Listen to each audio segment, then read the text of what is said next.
You're right, Nathaniel, over to your left. My left. Hello. We'll get this one out of the way early doors. Last time you were booked to fight, it was going to be Lerone. Now you're both booked on the same fight card, but you're not fighting each other. Why is that? Because it seemed like a natural thing to just rebook it. If I'm honest, I'm not sure. Maybe the UFC are hoping that we can make a bigger fight in the future. Maybe when we're both ranked, maybe it makes more sense. Maybe something like a main event in London next year, who knows?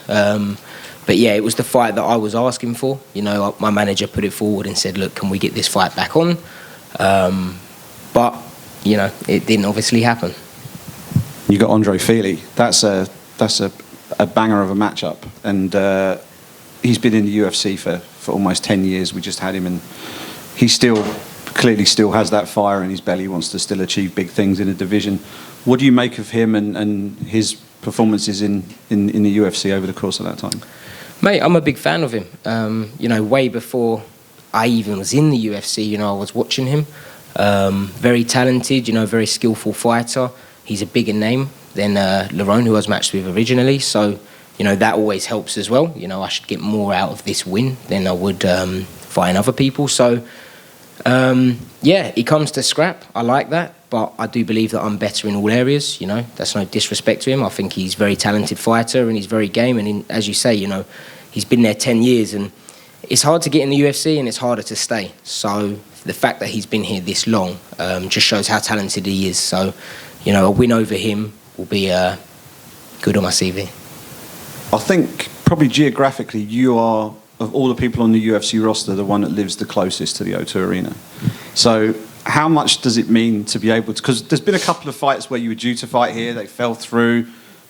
How much will it mean to actually get out there in the O2 and start throwing hands in front of friends, family, all the rest of it? It means everything to me. It's added pressure. I believe I'm the only UFC London fighter as well. So to be the only one is it's added pressure on my shoulders. But I rise to that. I perform better under pressure. So those added nerves, if you like, in performing in your hometown, it just helps me be a better athlete. And man, I'm not even staying at the hotel. I walked my dog this morning. I get to go to bed with my fiance. So everything is luxury. I'm spoiled. I'm literally got my home comforts, and there's no better feeling than leaving your own house to go and do battle. So expect the best Nathaniel Wood on Saturday night. And you say that, expect the best Nathaniel Wood. What could we expect from you in terms of evolution from the last time we saw you? What's improved? What extra tools have you added to your game, and how different are you going to look on Saturday night? So I'm improving in all areas, obviously. It's I never kind of specify in any area. I train everything. I train grappling, I train striking, I do my MMA. Everything's this mixed martial arts. But I do believe that my speed is going to be too much for these featherweights. I'm probably going to be the smallest. Maybe they're going to be stronger than me. But, I know for sure that they ain't going to be quicker than me, and speed kills at the end of the day. So I look forward to having that advantage in my arsenal. Give us a prediction for the fight night. I'm picturing a second round TKO finish from myself. Brilliant. Thank you very much. Thank you. Nathaniel, I saw some of the clips on social media of your interview with John Gooden recently, and you talked a little bit about OCD and diagnosis and all that. I just wondered if you could elaborate on how it's negatively impacted your career and what you've put in place recently to kind of deal with it better. So if I'm honest, it kind of works in my favour for my career, because without kind of going real in depth, because it's, OCD is a puzzle, it's a big mystery, but there will be times I'm on the treadmill, let's say, doing sprints, and in my head I've told myself that if I'm not going to do another sprint, I'm going to die, or something's going to happen, and it's a real dark thing to live with. It messes your life up massively, but in regards to my training, it only improves. If I'm ever having a day where I feel like maybe I'm slacking, my OCD will say, my coach actually winds me up with it now. It's a bit twisted of him, but he'll say, if you don't do another rep, you're going to lose your fight. So, Brad actually said it to me on the Charles Rosa fight. He said, if you're ever late to this session, you're going to lose your fight. And best believe I was never late to that session again. So, yeah, it kind of works in your favour sometimes because you can kind of use it to better yourself, if you like. But, yeah, in regards to, like, just living, it's not good. But, you know, in regards to training, it helps me sometimes. And in terms of that, if there's anyone that would watch this that does suffer with OCD, have you got any, I don't know what you call it, like helping tips, words of wisdom on how to deal with it better?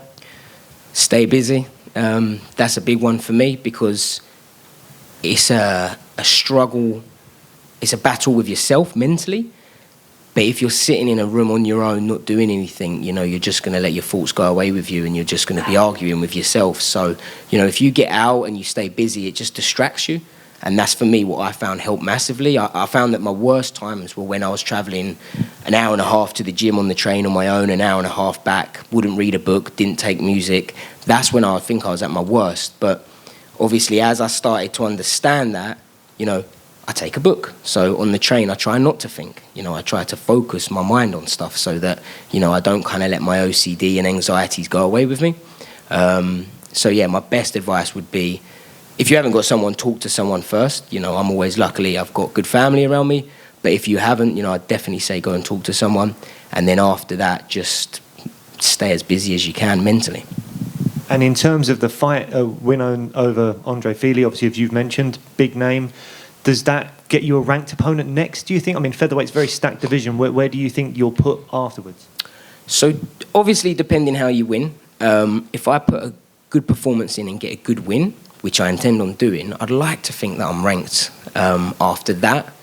If I'm not, then, yeah, you know, I'm going to be calling for the ranked guys. I have got guys in my head that I already want to fight after.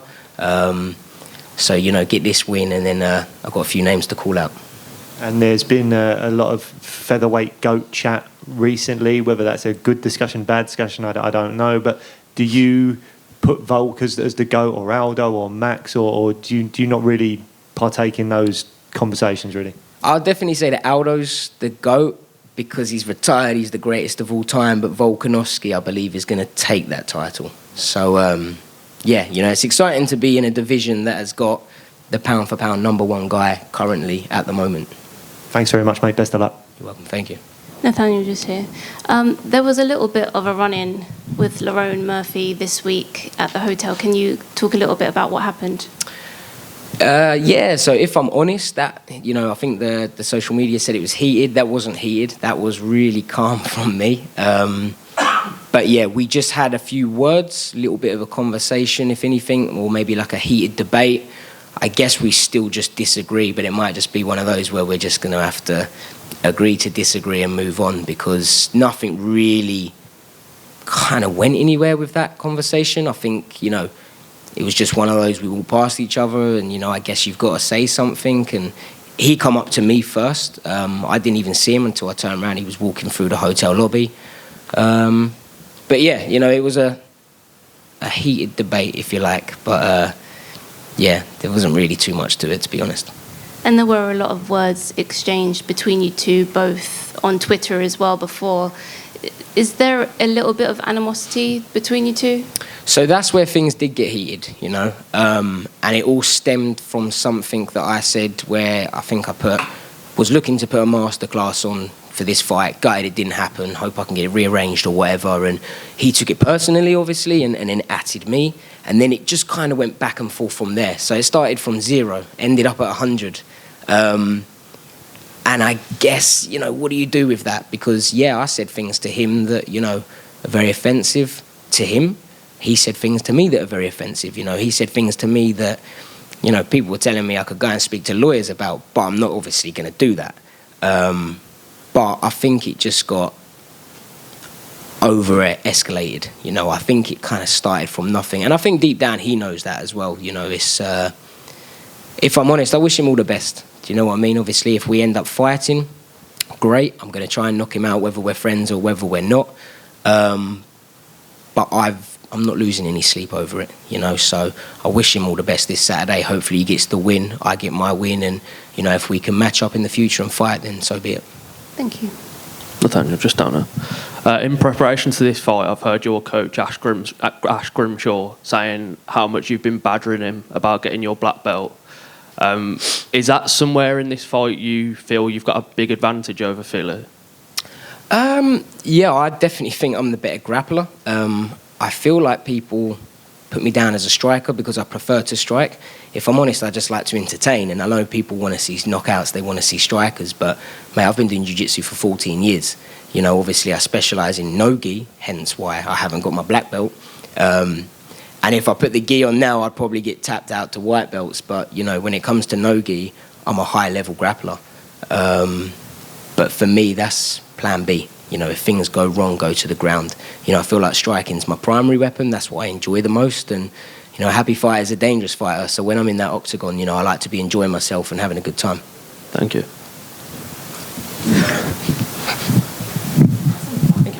Cheers, guys.